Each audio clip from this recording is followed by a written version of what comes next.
பத்திரிகை நண்பர்களுக்கு அன்பான வணக்கங்கள். நம்முடைய பாரதிய ஜனதா கட்சி முன்னெடுத்த கெடிலம் காப்போம் போராட்டம் உங்களுக்கெல்லாம் தெரியும். கெடிலம் காப்போம் போராட்டத்தின் விளைவாக இன்றைக்கு கெடிலம் நதியில் பன்ருட்டி நகராட்சி குப்பைகள் கொட்டுவது நிறுத்தப்பட்டிருக்கிறது. அது நம்முடைய போராட்டத்திற்கு கிடைத்த ஒரு மிகப்பெரிய வெற்றி. மக்கள் அதுல ரொம்ப சந்தோஷத்தை வெளிப்படுத்தியிருக்கிறார்கள். என்றாலும் கூட அரசு அமைதி பேச்சுவார்த்தையில் நமக்கு வாக்களித்தபடி 30 நாட்களுக்குள்ளாக கெடிலம் நதியில் இருக்கிற எல்லா குப்பைகளையும் அள்ளி நாங்கள் சுத்தம் செய்கிறோம் என்று சொன்னார்கள். ஆனால் இன்றும் முழுமையாக குப்பைகள் அகற்றப்படாமல் இருக்கிறது. பெருவாரியான குப்பைகள் அகற்றப்பட்டுவிட்டது என்றாலும் கூட முழுமையாக இன்னும் கெடிலம் நதி குப்பைகள் அகற்றப்படாமல் இருப்பதனால இந்த நேரத்தில் 30 நாள் முடிஞ்சிருச்சு. பிப்ரவரி 9ஆம் தேதியோட அவங்க எழுதி கொடுத்த அந்த கெடு முடிந்து விட்டது. ஆகையால உடனடியாக ஒரு வார காலத்திற்குள்ளாக ஒரு குப்பை கூட கெடிலம் நதியில் இல்லாத அளவிற்கு பன்ருட்டி நகராட்சி அதை சுத்தம் செய்து மக்களுக்கு பழைய நதியாக அளிக்க வேண்டும். இல்லை என்றால் மீண்டும் எங்களுடைய போராட்டத்தை நாங்கள் தொடர வேண்டிய சூழ்நிலை ஏற்படும் என்பதை இந்த நேரத்தில் நாங்கள் சொல்லிக்கொள்ள கடமைப்பட்டிருக்கிறோம்.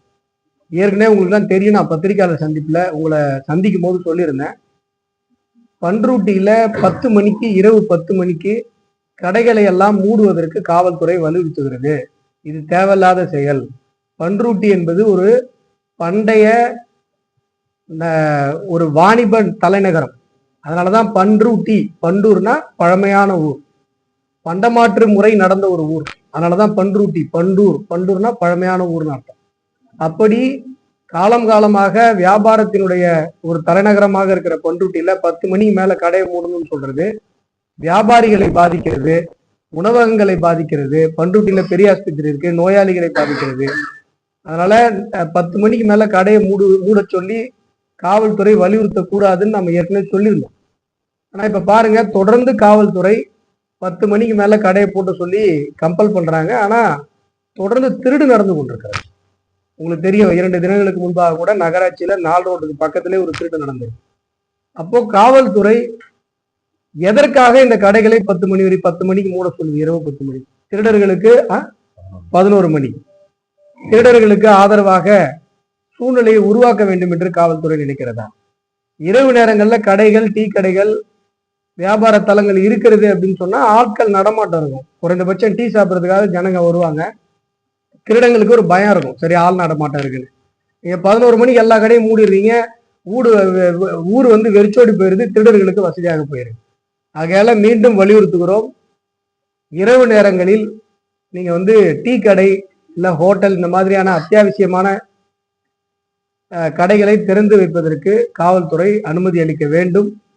பன்ருட்டியில் தொடர்ந்து நடைபெற்று வருகிற திருடு போன்ற சம்பவங்களை உடனடியாக காவல்துறை தடுத்து நிறுத்த வேண்டும் என்பதை பாரதிய ஜனதா கட்சியினர் வலியுறுத்தி கேட்டுக்கொள்கிறோம். அடுத்து இன்னொரு விஷயம், இந்த பஸ் ஸ்டாண்டு, அதுவும் நம்ம ஏற்கனவே வலியுறுத்தி சொன்ன உங்களுக்கு எல்லாம் தெரியும். எத்தனை வருஷம்தான் இவங்க அந்த பஸ் ஸ்டாண்டை கட்டி முடிப்பாங்கன்னு தெரியல. ஒரு பஸ் ஸ்டாண்டை கட்டுறதுக்கு எத்தனை வருஷம் ஆகும்? இது என்ன வேலை நடக்குது? அது வேலை இன்னும் எத்தனை நாள்ல முடியும்? எந்த விதமான ஒரு அறிவிப்பும் மக்களுக்கு சொல்லப்படலை. அந்த பஸ் ஸ்டாண்டை கட்டுறங்கிற பேர்ல பஸ் ஸ்டாண்ட்ல இருக்கிற வியாபாரிகளை துன்புறுத்துகிற வேலையை மட்டும்தான் மாநில அரசு செய்து கொண்டிருக்கிறது, நகராட்சி நிர்வாகம் செய்து கொண்டிருக்கிறது, உள்ளாட்சி நிர்வாகம் செய்து கொண்டிருக்கிறது. ஆகையால உள்ளாட்சி நிர்வாகம், நகராட்சி நிர்வாகம், மாநில அரசு ஒரு வெள்ளை அறிக்கை விடணும். இது வரைக்கும் பன்ருட்டி பஸ் ஸ்டாண்டுக்கு நீங்க எவ்வளவு செலவு பண்ணிருக்கீங்க? இந்த திட்டம் இன்னும் எத்தனை நாள்ல முடியும்? எத்தனை நாள் கழிச்சு நீங்க மக்களுக்கு பஸ் ஸ்டாண்டை கொடுப்பீங்க? இல்ல பஸ் ஸ்டாண்டை கொடுப்பீங்களா, கொடுக்க மாட்டீங்களா? இதை வந்து வெள்ளை அறிக்கையாக வெளியிடணும். ஏன்னா இதனால மக்கள், பயணிகள் துன்பப்படுகிறார்கள், வியாபாரிகள் துன்பப்படுகிறார்கள். இவங்க வருட கணக்குல இந்த நத்தை போல இந்த விஷயத்தை இழுத்து கொண்டு மக்களை மிகவும் துன்புறுத்தி கொண்டிருக்கிறார்கள். அதனால பன்ருட்டி பஸ் ஸ்டாண்ட் விவகாரத்துல மாநில அரசு உடனடியாக ஒரு வெள்ளை அறிக்கை விட வேண்டும். அதையும் இந்த நேரத்துல நாங்க வலியுறுத்தி கூறிக்கொள்வோம்.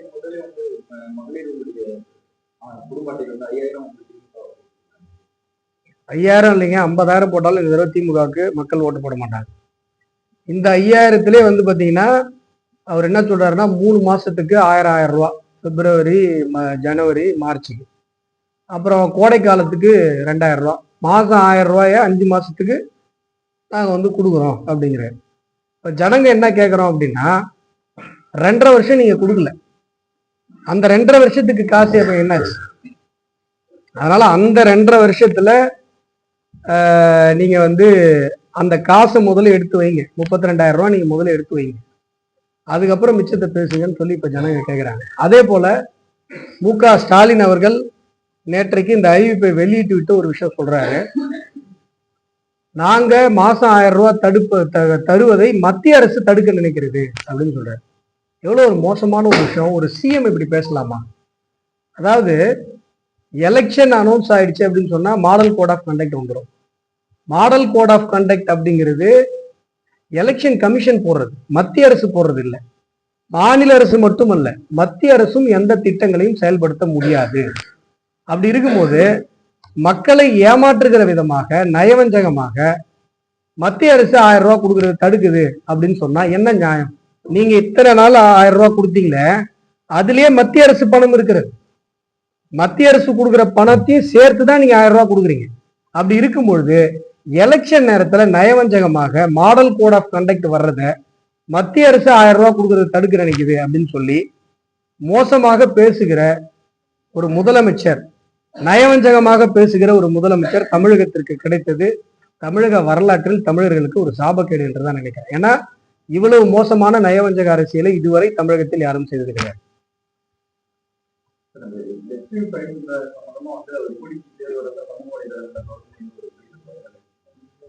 என்ஐஏவுக்கு வந்து நம்ம கோரிக்கை விடுக்கிறேன்.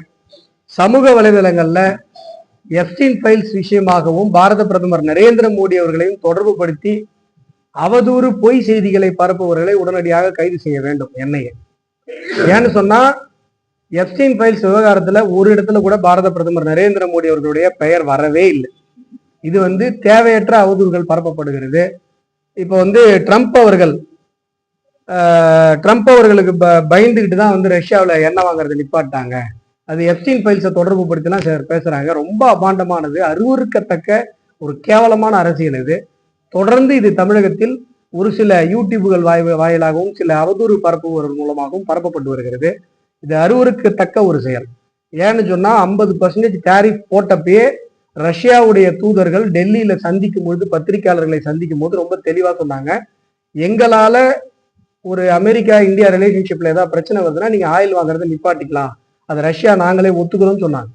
அதே போல நாம 50% டேரிஃப்ங்கிறது இப்ப 17% குறைக்கப்பட்டிருக்கு. அமெரிக்கா தான் இறங்கி வந்திருக்கே ஒழிய இந்தியா எந்த நேரத்திலும் இறங்கி வரவில்லை. தவிர ட்ரம்ப் பேர் தான் எப்ஸ்டீன் ஃபைல்ஸ்ல அதிகமா அடிபடுற ஒரு பெயர். அவருடைய புகைப்படங்கள், அவருடைய வீடியோக்கள் தான் வந்திருக்கு. ஆகையால ட்ரம்ப்ங்கிறவர் தான் எப்ஸ்டீன் ஃபைல்ஸோடைய விக்டிமே. அப்படி இருக்கும்போது அதை வச்சு ட்ரம்ப் தான் மிரட்டினாருன்னு சொல்றது அறிவு இருக்கிற யாராலையும் ஏற்றுக்கொள்ள முடியாத ஒரு வாதம். கபாலத்துல கொஞ்சமா மூளை இருக்கணும்னா கூட இதை ஒத்துக்க முடியாது. இப்படிப்பட்ட கேவலமான ஒரு வாதத்தை நம்முடைய நாட்டிற்கு அடையாளமாக இருக்கக்கூடிய பாரத பிரதமருக்கு எதிராக பரப்புகிறார்கள் என்று சொன்னால் அவர்களுக்கு பின்பாக இருக்கிற தேச விரோத சக்திகள் யார் என்பதை என்ஐஏ ஆய்வு செய்து அவர்களை கைது செய்ய வேண்டும். அதே போல இந்த அமெரிக்கா இந்தியா விவகாரத்துல ரஷ்யா கிட்ட போய் நம்ம தேவைக்கும் அதிகமான கச்சா எண்ணெய்களை நம்ம ஆல்ரெடி வாங்கிட்டோம். அங்க வாங்கிட்டு நம்ம வந்து ப்ராசஸ் பண்ணி எக்ஸ்போர்ட் பண்ணிட்டு இருக்கோம். அதுல அமெரிக்கா எங்க வந்து இரிட்டேட் ஆச்சு அப்படின்னு சொன்னா நல்லா தெரிஞ்சுக்கணும் நீங்க பத்திரிகை நண்பர்கள். ரஷ்யா கிட்ட போய் நம்ம வந்து கச்சா எண்ணெய் வாங்கினது அமெரிக்காவுக்கு பிரச்சனை இல்லை. ரஷ்யாவில் நம்ம இந்திய ரூபாயில வாங்கணும். அமெரிக்காவுடைய டாலர்ல நம்ம கச்சா எண்ணெயை பர்ச்சேஸ் பண்ணாம இந்திய ரூபாயில நம்ம பர்ச்சேஸ் பண்ணோம். அப்ப என்னன்னா வேர்ல்டு கரன்சியா அவன் வந்து அமெரிக்கன் டாலரை நிறுவி வச்சிருக்கான். அதை பாரத பிரதமர் நரேந்திர மோடி அவர்கள் உடைச்சிருவாரோன்னு அமெரிக்கா பயந்தது. இப்ப மலேசியாவில் பாரத பிரதமர் நரேந்திர மோடி அவர்கள் சென்று வந்தார். உங்களுக்கு எல்லாம் தெரியும், அங்க ஒரு ட்ரேட் அக்ரிமெண்ட் போட்டிருக்காங்க. அதுவுமே பர்ச்சேஸ் வந்து இந்தியன் ரூபி மலேசியன் கரன்சியில வாங்குறதா அக்ரிமெண்ட் போட்டிருக்காங்க. இப்போ யூரோப்பியன் யூனியனோட நம்ம வந்து ஒரு ட்ரேட் அக்ரிமெண்ட் போட்டிருந்தோம். அது வந்து அமெரிக்காவில் நம்ம செய்யற வியாபாரத்தை விட 200 மடங்கு அதிகமான ஏற்றுமதி வாய்ப்புகளை நமக்கு தரப்போகிறது. இன்றைக்கு அமெரிக்காவில் செய்யப்பட்டிருந்த தடையும் நீக்கப்பட்டிருக்கிறது. உலக அரங்குல பாரத பிரதமர் நரேந்திர மோடி அவர்கள் தலைமையில இந்திய தேசம் மிகப்பெரிய மரியாதையோடு, முன்னெப்போதும் இல்லாத ஒரு மிகப்பெரிய மரியாதையோடு, மிகப்பெரிய லாபத்தோடு செயல்பட்டு வருகிறது. இதை காங்கிரஸை சார்ந்த ராகுல் போன்றவர்கள், இங்க இருக்கிற இப்ப இங்க எம்பி எல்லாம் சுத்திட்டு இருக்காங்க பாருங்க, ஜோதிமணி, சுதா, இவங்கெல்லாம் வந்து கொஞ்சம் கூட நாட்டுப்பற்று இல்லாமல் மிக மோசமான விதத்துல நடந்து கொண்டு பாரத பிரதமர் மீது அவதூறு பரப்புவதை நிறுத்திக் கொள்ள வேண்டும். கொஞ்சமேனும் தேசத்தின் மீது பற்றோடு நடந்து கொள்ள வேண்டும்.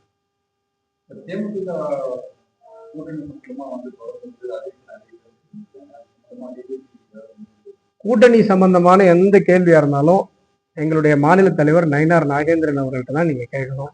இல்லை எங்களுடைய மாநில பொறுப்பாளர்கள் தேசிய அளவுல இருந்து வருவாங்க, அவங்க கிட்ட கேட்கணும். நாங்க கூட்டணி குறித்து கருத்து சொல்லுகிற இடத்தில் நாங்கள் இல்லை. நான் மாநில செயலாளர், நான் அந்த இடத்துல இல்லை. நீங்க மாநில தலைவர்கிட்ட அதை பத்தி கேளுங்க, அவர் சொல்லுவார்.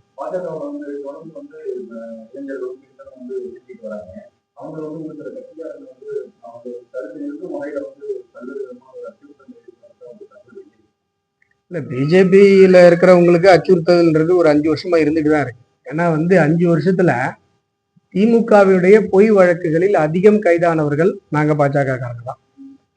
திருடன் எல்லாம் பிடிக்க மாட்டாங்க, கஞ்சா விற்கிறவனை பிடிக்க மாட்டாங்க, பெண்களுக்கு எதிரான வன்முறைகளை செய்யறவன திமுக போலீஸ் பிடிக்காது. பிஜேபி காரங்க வீட்டுல போய் காலைல 3 மணிக்கு நிற்கும், 4 மணிக்கு நிற்கும். ஒரு ட்விட்டு போட்டா கைது, ஒரு ஃபேஸ்புக் போட்டா கைது, ஒரு மீட்டிங்ல பேசினா கைது. என் மேலே இந்த 5 வருஷத்துல 4 வழக்கு போட்டிருக்கிறாங்க. எல்லாம் மீட்டிங்ல பேசுங்க, வேற ஒன்றும் பெரிய தப்பெல்லாம் எதுவும் பண்ணல. அப்போ இப்படி பாஜகவை பார்த்து திமுக பயந்து கொண்டிருக்காரு, பாஜக கொடியை பார்த்து திமுக நடுங்கி கொண்டிருக்காரு. இன்னைக்கு 5000 ரூபாய் போடுறப்ப கூட ஸ்டாலின் என்ன பண்றாருன்னா, ஐயோ மத்திய அரசு தடுக்க போகுதுன்னு பச்சையா புழுவுறாரு. 100 நாள் வேலை வாய்ப்பை 150 நாள் 125 நாள் வேலை வாய்ப்பாக மாற்றி இருக்கிற பாரத பிரதமர் நரேந்திர மோடி அவர்களை பாராட்ட கூட மனதில்லாத இந்த திமுக அரசு அதை மக்கள்கிட்ட போய் சொல்லி 100 நாள் வேலையை 125 நாள் வேலையா மாத்திட்டாங்கன்னு சொல்லாம 100 நாள் வேலையை நிறுத்திட்டாங்கன்னு பச்சையா புலிகி ஊரெல்லாம் போய் ஆர்ப்பாட்டம் பண்ணுது. இன்றைக்கு திமுகவிற்கு ஒரு மிகப்பெரிய சிம்ம சொப்பனமாக பாஜக இருந்து கொண்டிருக்கிறது. அதனால பாஜகவினர் மீது தொடர்ந்து பொய் வழக்குகள் போடப்பட்டு கொண்டிருக்கிறது.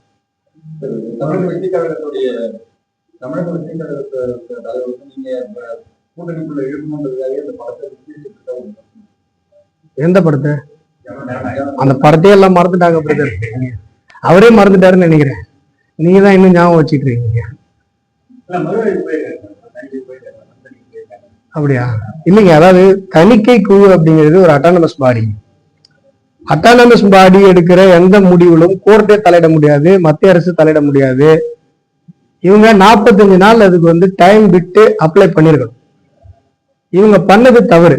இவங்க வந்து 45 நாள் டைம் கொடுக்காம ரிலீஸ் தேதியை அறிவித்து விட்டு அவங்க போய் அப்ளை பண்ணியிருக்காங்க. அதனாலதான் நீதிமன்றத்துல கூட அவங்களால ஆணை பெறப்பட முடியவில்லை. இதுக்கும் மத்திய அரசுக்கும் எந்த சம்பந்தமும் இல்லை. சென்சார் போர்டுங்கிறது ஒரு அட்டானமஸ் பாடி.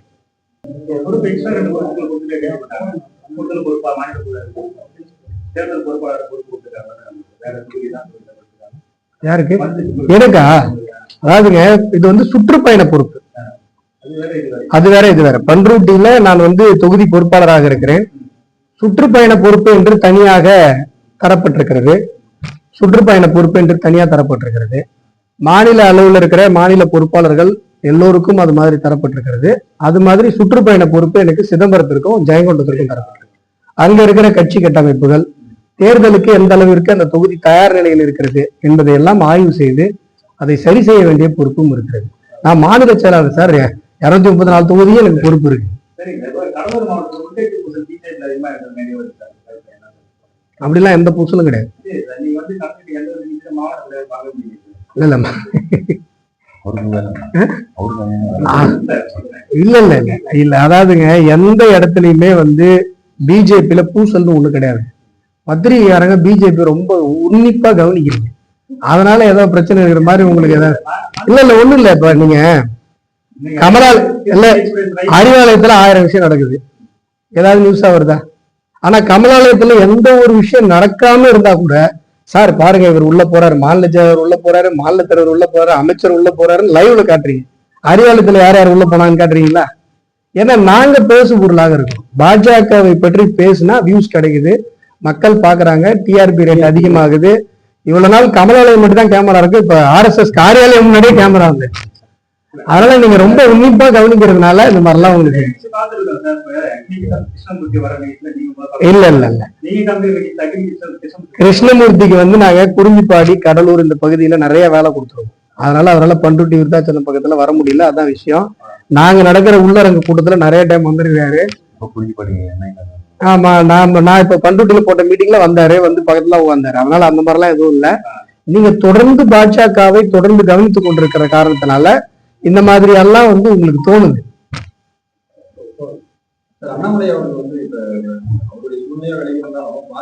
அவர் விலகவே இல்லைங்க. விலகினார் எங்க அண்ணாமலை விலகினாரு? இல்ல, அதுதான் சொல்றேன். நீங்க என்னன்னா, நீங்க தேசிய ஜனநாயக கூட்டணி மிகப்பெரிய அளவுல வலுவான கூட்டணியாக இருக்கிறது. 23ஆம் தேதி பாரத பிரதமர் நரேந்திர மோடி அவர்கள் இங்க வந்ததுல இருந்து தமிழகத்தினுடைய நம்பிக்கை நட்சத்திரமாக தேசிய ஜனநாயக கூட்டணி களத்துல இருக்கு. நீங்க மக்கள்கிட்ட யார்கிட்ட வேணா போய் கேளுங்க, எடப்பாடி பழனிசாமி அவர்கள் தான் சிஎம் ஆக போறாருன்னு சொல்றாங்க. அதை பொறுக்காத திமுகவினர், குறிப்பாக பெண் நிறுவனம், இந்த தேசிய ஜனநாயக கூட்டணியின் மீதான அவதூறுகளை தொடர்ந்து பரப்புவதற்கு முயற்சி செய்து கொண்டிருக்கிறது. பிஜேபியில ஏதோ லீடர்ஸ் வேலை செய்யாம இருக்கிற மாதிரியோ இல்ல விலகி விட்ட மாதிரியோ இந்த மாதிரியான தொடர்ந்து அவதூறுகளை, பொய் செய்திகளை பரப்புவதற்கு முயற்சி செய்து கொண்டிருக்கிறார். அண்ணாமலை அவர்கள் தொடர்ந்து பாஜகவில் பயணித்துக் கொண்டு, என்னைக்கு அவர் பயணிக்காம இருந்தார்?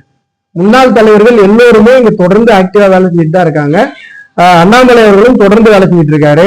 அவருக்கு கொடுக்கப்பட்டிருக்கிற அந்த 6 தொகுதிகள் விவகாரத்துல அவர் குடும்ப சூழ்நிலை காரணமா அது மட்டும் இப்ப சக்தி கேந்திர அளவுல தமிழ்நாடு முழுவதும் சக்தி கேந்திரம் 5 பூத்துக்கு ஒரு சக்தி கேந்திரம், 3 பூத்துக்கு ஒரு சக்தி கேந்திரம் போடுவோம். அப்படி சக்தி கேந்திர அளவுல, அதாவது நமக்கு புரியுனா ஒரு பஞ்சாயத்து அளவுல ஒரு லோக்கல் பிரச்சனைகளை எடுத்து ஆர்ப்பாட்டம் பண்ணணும், தெருமுனை பிரச்சாரங்கள் நடத்தணும் அப்படின்னு சொல்லி தேசிய அளவுல ஒரு டாஸ்க் கொடுக்கப்பட்டிருக்கிறது. அந்த டாஸ்கினுடைய பொறுப்பாளராக அண்ணாமலை அவர்கள் இருக்கிறார். தொடர்ந்து செயல்பட்டு கொண்டிருக்கிறார். டெய்லி ஆன்லைன்ல மீட்டிங் போட்டு எல்லாம் பேசிட்டு இருக்காரு. அதெல்லாமா நாங்க பத்திரிகையில சொல்ல முடியும். அதனால யாரும் எங்கேயும் விலகலைங்க. எல்லாருமே ரொம்ப ஆக்டிவா எலெக்ஷன் வேலை தான் பார்த்துட்டு இருக்கோம். ஆகையால உங்களுக்கு பிஜேபி மேல ரொம்ப அக்கறையா இருக்கு அப்படின்னும் போது, ரொம்ப தெரிஞ்சுக்கணும் அப்படின்னும் போது, வாங்க பிஜேபியில சேர்ந்துக்கோங்க. உடனடியா உறுப்பினர் கார்டு போட்டு கொடுத்துடுறோம். எலெக்ஷனுக்கு அப்பயே வாங்க, அப்படியே துண்டு போட்டு சேர்த்துருவோம். அப்ப இன்னும் நீங்க டீட்டெயிலா தெரிஞ்சுக்கலாம். பாம்பன் எக்ஸ்பிரஸ் கொடுத்துட்டோம். மத்திய அமைச்சர் மாண்புமிகு அஸ்வினி வைஷ்ணவ் அவர்களிடம் ஏற்கனவே கொடுத்து பத்திரிகையாளர்கிட்ட சொல்லியிருந்தேன், பொங்கலுக்குள்ள இந்த ட்ரெயின் நின்றுன்னு சொல்லியிருந்தேன். அந்த லைனுடைய அலைன்மெண்ட் காரணமா, ஏன்னா ஒரு இடத்துல ஸ்டாப்பேஜ் நிறுத்தணும் அப்படின்னு சொன்னா அந்த ட்ரெயின் எங்கெங்கெல்லாம் நிக்குதோ அங்கெல்லாம் அந்த டைமை நம்ம பண்ருட்டில 5 நிமிஷம் நிக்குதுன்னா, அந்த ட்ரெயின் வேற எங்கெங்கெல்லாம் நிக்குதோ அங்கெல்லாம் அந்த 5 நிமிஷத்தை என்ன பண்ணணும், சரி கட்டணும். ட்ரெயின் கிராசிங் வரும், வேற ட்ரெயின் நிக்க வேண்டிய பிளாட்ஃபார்ம் இருக்கும், அந்த இடத்துல பிளாட்ஃபார்ம்ல இடம் இருக்காது. இந்த அலைன்மெண்ட் ப்ராப்ளம் பாம்பன் எக்ஸ்பிரஸுக்கு அதிகமாக இருக்கிற காரணத்தினால இந்த ப்ராசஸ் நடந்துட்டு இருக்கு. காலையில கூட அமைச்சரிடம் அலைபேசியில பேசினேன். அவரும் மறுபடியும் ரயில்வேவிடம், தென்னக ரயில்வேவிடம் வலியுறுத்தி இருக்கிறார். எவ்வளவு சீக்கிரம் முடியுமோ, நம்ம இன்னைக்கு பிரஸ் மீட் கொடுக்குற சாயங்காலமே கூட ட்ரெயின் அறிவிப்பு வரலாம். எவ்வளவு சீக்கிரம் முடியுமோ அவ்வளவு சீக்கிரம் பாம்பன் எக்ஸ்பிரஸுடைய ரயில் நிறுத்தம் பண்ருட்டியில அந்த ரயில் நின்று செல்லும் என்பதையும், அந்த மகிழ்ச்சியான செய்தியையும் உங்களுக்கு பத்திரிகையாளரிடம் நான் அறிவிப்பேன்.